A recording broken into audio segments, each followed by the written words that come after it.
The river didn't speak, but it remembered. That morning it whispered through the ice and cattails, moving slow as sorrow beneath the frostbitten hush. Cole Mercer rode the ridge in silence, the wind at his back like an old ghost trailing behind him. Snow settled on the brim of his hat and clung to his mustache like silver threads spun by time. He wasn't looking for company. He never did. It had been 3 winters since his wife died. 11 since he'd last called anyone friend. The prairie didn't ask questions, and he gave it no answers. His horse, Flint, was the only thing that stayed. He was just north of Pine Creek when he heard it a splash too human to be wildlife, too soft to be an accident. He pulled on the reins, the gelding rearing slightly, hooves scraping against stone. Cole peered down the embankment. There, tangled in the black roots of a bent willow, was something pale and sinking. Without a word, he slid from the saddle. His boots hit the snow and cracked through to the frozen ground beneath. The river had opened its mouth in a narrow spot, half-melted ice swirling like teeth, and in the middle of it, she floated limp. No thrashing, no screams. He leaped in. The cold punched his lungs. The river closed around him like a curse. He pushed through, arm over arm, ignoring the burn, the weight of his coat dragging him toward the dark. His fingers met flesh and arm, slender and stiff, the wrist wrapped in raw red rope burns. He yanked. The current fought back, but he gripped harder. She surfaced with a gasp that sounded more like a whimper. Her eyes didn't open. She coughed once, then went still. Cole dragged her onto the bank, teeth chattering, limbs numb. His rifle floated downstream. He didn't notice. He laid her in the snow and pressed a hand to her neck. Still warm, barely. She was young, maybe mid-20s, judging by the patchy definition of her bone structure. Her hair was hacked short, like someone had tried to shame her. Her lips were bluish, her blouse torn at the shoulder. One boot missing, dried blood on her temple. Heshold have ridden to town. Should have let someone else deal with it. But Heckle didn't move, so he did the only thing that made sense in a world that didn't. He picked her up. The horse didn't want to carry her. Flint snorted, shifted, resisted. Cole growled, "Not now," and Flint obeyed. He wrapped her in his oilskin coat and tucked her against him, letting her weight rest along his chest as they rode. Her head lulled. She muttered something barely audible. The syllables didn't match any English he knew, but one word sounded like mercy. When he reached the cabin, he didn't. He moved. Firewood, blankets, water on the stove. She washled conscious when he stripped the wet clothes off her, but her eyes never opened. He kept it modest, wrapped her in wool before she saw herself exposed, not for her shame, for her dignity. She slept for 20 hours. When she woke, Huas mending the roof shingles outside. She tried to stand, collapsed. He rushed in without knocking. She flinched, like was the man who'd done the bruising. "I ain't going to hurt you," he said, kneeling slow, voice low as candle smoke. "You're safe." She didn't believe it. Not yet.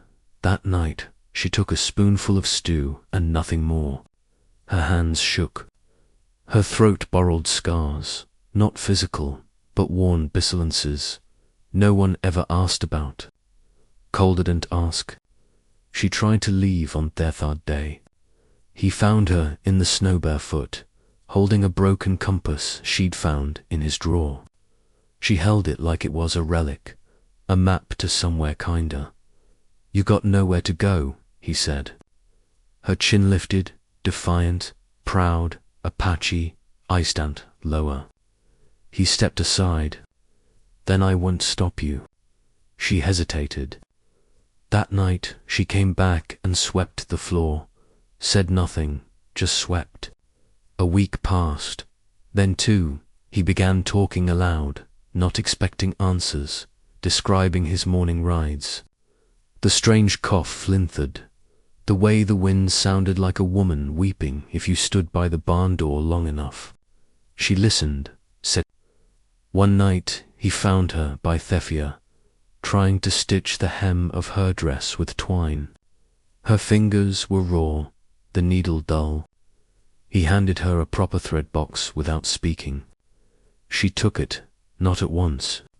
He thought he saw something in her eyes then, recognition, Abe, or gratitude disguised as strength. I'm Tala, she said the next night. He looked up from his carving. Cole. They didn't shake hands. They just shared that knowledge like breath in winter air, visible, fleeting, sacred. Later, she told him in pieces, her tribe had made an agreement with white set. She was promised to one intraday, a man with whiskey on his breath and rage in his fists. She refused, ran. They chased her for weeks. When they caught her, they shaved her head and carved unwanted into her forehead with D. Colden asked if it was still there under her bangs. I jumped, she said, staring into the fire. He didn't tell her she was brave. He didn't touch her. He just nodded as if to say, you didn't deserve that. As if to say, you're still here. The sheriff came around not long after a bounty hunter had passed through town. Said he'd seen a runaway Apache woman near the woods. Said she'd stolen from a camp. Said there was a price on her head. Sheriff didn't push it, just gave Cole a look. A long one. Be careful who you save. Cole didn't answer. That night, Tala didn't eat. She was packing by. Cole found her by the barn with his old cavalry coat clutched in her arms. Her back was turned. She didn't expect him to speak. You leaving Beccays of them or me? He asked, shouldn't look at him. Does it matter? He took a step closer. It matters to me. Her shoulders sagged just slightly. They'll come again. Men like him. You'll have to choose. I already did, he said. But her hand didn't release the coat. You don't owe me anything. No, he said so. But I want to, she turned. That's when they heard the hoof-beats, quick, chaotic. The bounty hunter camelone, pistol, breath steaming, a knife strapped to his thigh. Tala backed up. Cole stepped forward. She's claimed. The man shouted. No, Cole said.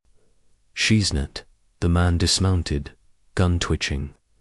You stand between me and property. You're aiding a fugitive. Cole didn't linger. She's not property. She's a woman, and you're on my land. The bounty hunter raised his gun. Tala screamed. Cole moved first, not with violence, but with presence. He stepped into the man space, blocking his view.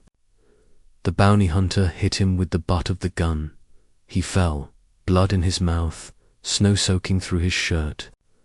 Then he heard a crack, not of a bullet, but of Stonagain's bone. Tala had struck the man from behind. The gun clattered. Shouldn't stop until the man groaned on the ground. Face bleeding, hands limp. Cole pushed up from the snow, looked at her. She wasn't shaking. He smiled through. Remind me not to get on your bad side. She exhaled. Not quite a laugh, but close. Together, they tied the man's hands with saddle rope, threw him over his horse, and sent him trotting towards sheriff.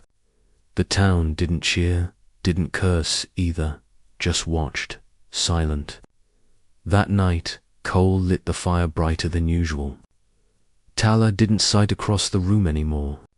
She sat beseech. The silence between them wasn't empty now. It pulsed with She traced the scar on his. He led her. You're not alone anymore, she said. He looked into the fire, then back to her. Neither are you. The snow kept falling outside. Butte in that small room. Something else had begun. Not love, maybe, not yet. But through a meth that leads to it, maybe the river had known. Maybe that splash was never a cry for help, but a beginning. He reached for her hand. She didn't flinch.